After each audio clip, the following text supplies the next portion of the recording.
के तत्वाधान में आयोजित परम पूज्य बाबा साहब भीमराव अम्बेडकर जी के जन्म जयंती के शुभ अवसर पर हम लोग के बीच मंच में मंचासीन दिलीप सोनकर जी, हंस कुमार सोनकर जी, एडवोकेट अनिल सोनकर गांगुली जी, श्री राम अवतार सोनकर जी, बाकेलाल सोनकर जी, पूर्व में जिला पंचायत के सदस्य रहे हम लोग के अभिभावक के रूप में साहबलाल सोनकर जी, सुधीर सोनकर जी, सामने बैठे हुए स्वजाति समाज के सभी भाइयों,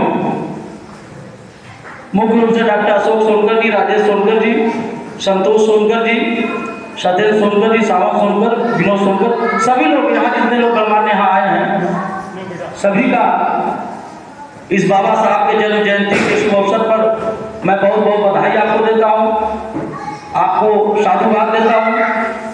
साथियों,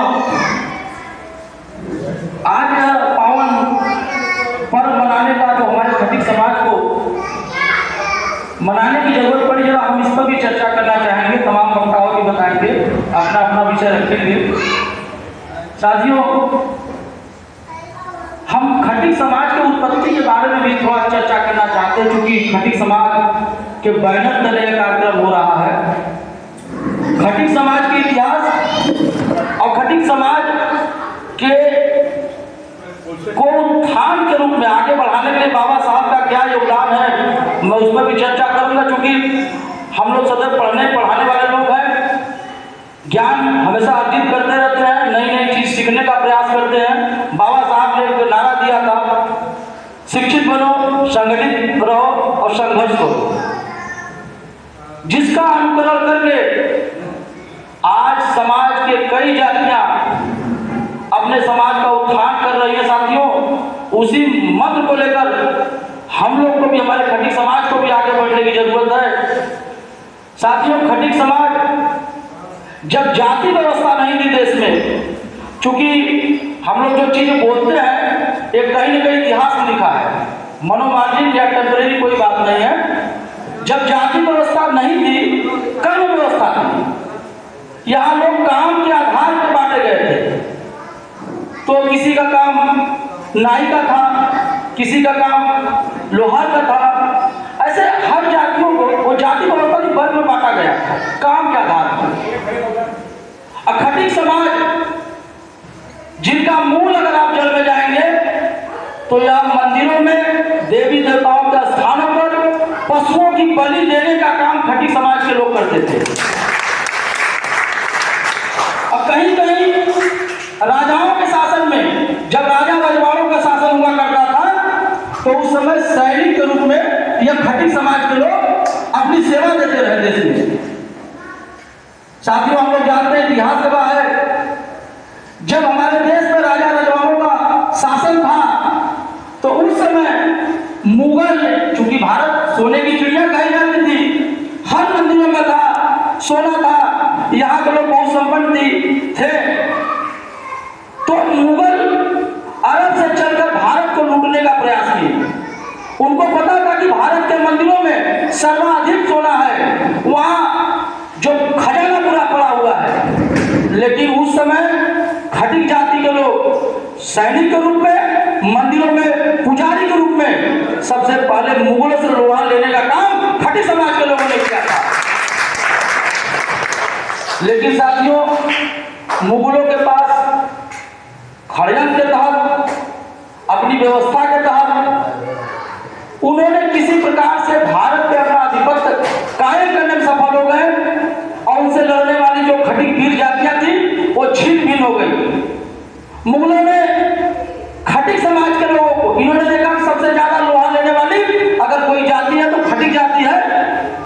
खटिक जाति को चकनाचूर करने के लिए, इनका दोहन करने के लिए, इनको नस्ते नाबूद करने के लिए नाना प्रकार की योजनाएं बनाई। अब खटिक समाज मुगलों के समय में भी, जब मुगलों का साम्राज्य था, पूरे देश पर आधिपत्य कायम कर लिया था, उस समय भी खटिक समाज ने गुलामी स्वीकार नहीं किया। आज भी खटिक समाज किसी का गुलाम नहीं है। लेकिन साथियों, मुगलों ने कहा, उन्होंने एक ऐसा घिनौना कृत्य किया कि इनकी जो स्वाभिमान है खटिक जाति की, इस स्वाभिमान को चकनाचूर कर दो, इनको अलग थलग कर दो, इनके सम्मान को तोड़ दो, इनको दलित बना दो। हमारे समाज के लोग मुगलों से बचने के लिए, अपनी बहन बेटियों का इज्जत आबरू बचाने के लिए अपने घरों के पास सुअर बांधने का काम किया, लेकिन मुगलों का गुलामी अस्वीकार कर दिया साथियों। पूरे देश में हमारे समाज के लोग अपनी बहन बेटी का इज्जत बचाने के लिए सुअर का पालन करना चालू किए, और इतिहास गवाह है, आप भी पढ़ लीजिए। यहाँ तमाम जातियां हैं, बाद में जातिकरण में विभक्त हुई। हर जाति के लोग कहीं न कहीं जिनका दोहन करके जबरन उनसे निम्न स्तर के काम में लगाया गया, लेकिन खटिक जाति को आज तक कोई निम्न स्तर के काम में लगा नहीं पाया। ये स्वतः अपनी बहन बेटियों का इज्जत बचाने के लिए, अपने परिवार का इज्जत बचाने के लिए सूरत पालना स्वीकार किया, लेकिन मुसलमानों से डरने का काम कोई नहीं किया साथियों। लेकिन दुर्भाग्य है, धीरे धीरे सदियां बीती, हमारा जो खटिक समाज है सुअर बांधते बांधते एक जीवन यापन के लिए, जीवन चलाने के लिए, जीविका चलाने के लिए व्यापार करना, सुअर का मांस काट कर बेचने और खाने का काम किया, जिससे इनकी बहन की बेटी सुरक्षित भी रहे, उनका व्यापार भी हो सके।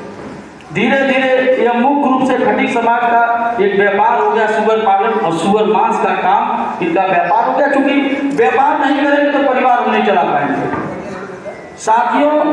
इस निम्न स्तर के काम के कारण मुगलों की सरकार गई, अंग्रेजों की हुकूमत आई, अंग्रेजों से भी खटिक समाज के लोग स्वाधीनता संग्राम में लोहा लिया है।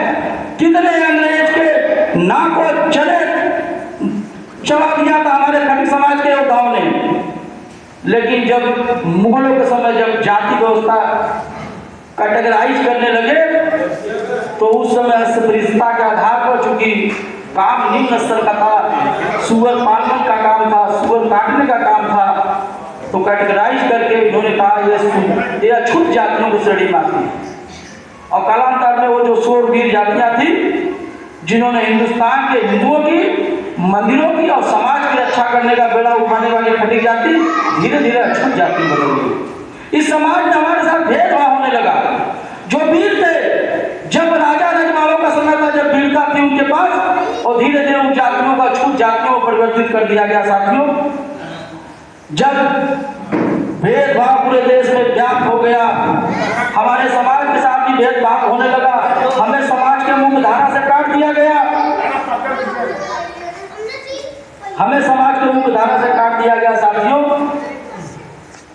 पूरे देश में भेदभाव, अस्पृश्यता एकदम चरम सीमा पे थी, हमें अधिकारों से वंचित कर दिया गया। हमारे लिए स्कूल का दरवाजा बंद था, हमारे लिए सामाजिक भागीदारी बंद थी, राजनीतिक भागीदारी बंद हो गई थी। तो उस समय मसीहा